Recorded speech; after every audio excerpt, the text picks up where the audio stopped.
رات کے سائے گہرے ہوتے ہی دھند کا لاک ڈاؤن، مضافاتی علاقوں میں حد نگاہ کم ہونے پر آمد و رفت میں دشواری۔ موٹر وے M2 کو لاہور سے کوٹ مومن تک بند کر دیا گیا۔ موٹر وے M3 فیض پور سے سمندری تک بند۔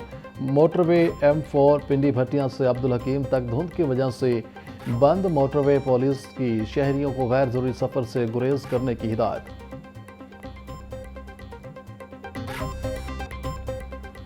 لاہور میں غیر معمولی سردی کا راج برقرار، مطلع جزوی طور پر ابر آلود رہنے کی وجہ سے موسم مزید سرد۔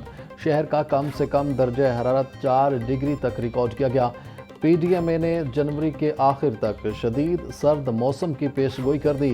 آج سے 19 جنوری کے دوران مغربی ہواؤں کا سسٹم پنجاب میں داخل ہوگا۔ 20 سے 23 جنوری کے دوران مری گلیات اور دیگر پہاڑی علاقوں میں برف باری کا امکان۔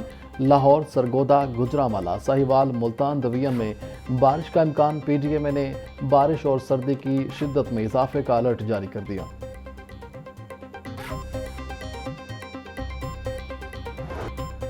لاہور ایئرپورٹ پر دھند کے باعث فلائٹ شیڈول متاثر، اندرون و بیرون ملک جانے اور آنے والی متعدد پروازیں منسوخ اور تاخیر کا شکار۔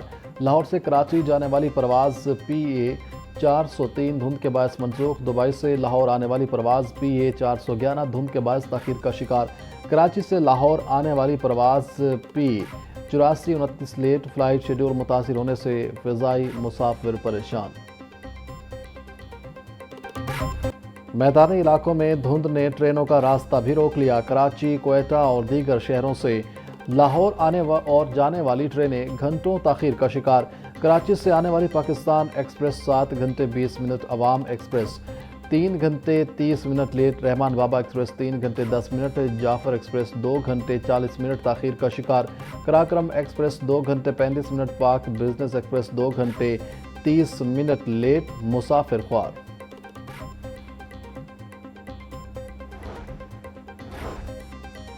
باغوں کا شہر گاڑیوں کے جنگل میں تبدیل، لاہور کا ٹریفک سسٹم کاغذوں میں بہترین مگر عملاً بدترین، وزیر اعلیٰ کے نوٹسز بھی ازدحام کم نہ کر سکے، وارڈنز ٹریفک کنٹرول کرنے کے بجائے چلان مشین بن گئے، ایک سال میں 47 لاکھ شہریوں کے چلان مگر سفر پھر بھی عذاب، شہر کی کسی بھی سڑک پر ٹریفک کی روانی ایک خواب بن گئی، پارکنگ مافیا اور ٹوٹی سڑکوں نے شہریوں کی زندگی اجیرن بنا دی، حکام سب اچھا کی رپورٹ دینے میں مصروف۔ پارکنگ نہ ہونے سے مسائل کا سامنا ہے، DIG ٹریفک وکاس نذیر کا موقف، کہا ایوان عدل کے باہر پارکنگ کے مسائل کے حل کی کوششیں جاری ہیں، سال 2025 میں 2024 کی نسبت 10% چلان زیادہ ہوئے، قوانین پر عمل درآمد سے ٹریفک روانی اور ڈسپلن میں بہتری آئی ہے۔ CTO اطہر وحید کہتے ہیں ٹریفک بلاک کا سبب بننے والی تجاوزات کو ختم کر دیا گیا ہے، کہیں ٹریفک بلاک ہو تو وہاں فوری ٹریفک ریسپانس یونٹ بھجوایا جاتا ہے۔ پنجاب حکومت کا ای-وز پورٹل کا دائرہ اختیار بڑھانے کا فیصلہ، شہریوں کو فراہم کی جانے والی تمام سرکاری سروسز ایک ہی پورٹل پر دستیاب ہوں گی، مریم کی دستک پر درج شکایات ای-وز پورٹل پر جمع ہو سکیں گی، شکایات کے اندراج اور مانیٹرنگ کا مرکزی نظام تشکیل دیا جا رہا ہے، پارکس کی حالت زار، سیوریج اور واٹر سپلائی کی درخواستیں ای-وز پورٹل پر جمع کروانے کی تجویز، کمرشل نقشوں، ہاؤسنگ سوسائٹیوں سے متعلق درخواستیں بھی ای-وز پورٹل پر جمع ہوں گی۔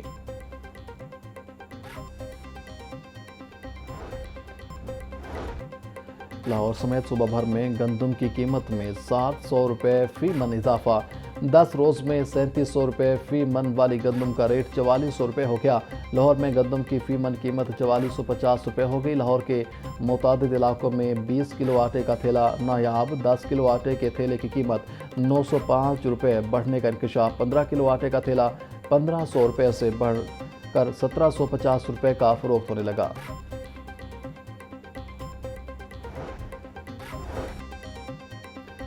شہر کے مختلف مقامات پر 3 افراد جان کی بازی ہار گئے۔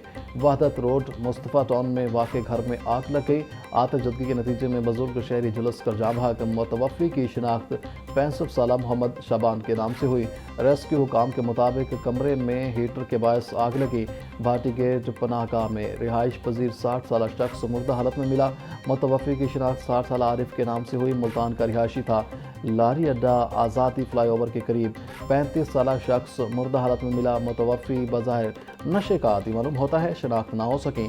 پولیس کارروائی کے بعد لاشیں مردہ خانے منتقل۔